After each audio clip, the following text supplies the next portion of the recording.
alles sal jy weet wat 'n pad om te volg.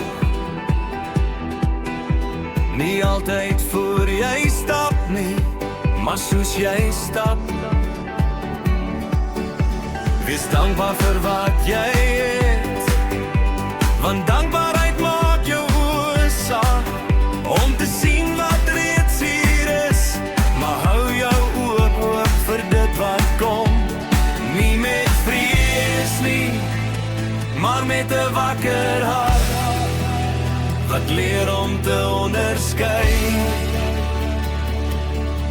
Die Here wys vir jou in alles, nie altyd met groot tekens nie, maar in die klein fluisteringe van die lewe.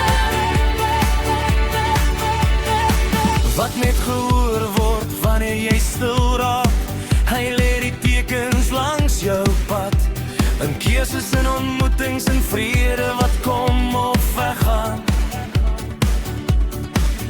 Wanneer iets nie reg is nie, selfs jou liggaam praat, dit wys vir jou waar jou krag lê, en waar jy moet rus. Dit herinner jou dat jy nie gemaak is om alles alleen te dra nie.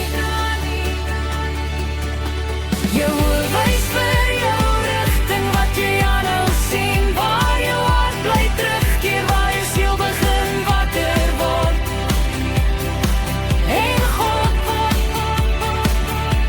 Hy hou die kompas, nie om jou te dwing nie, maar om jou te lei, stil vasgetrou, so stap dan.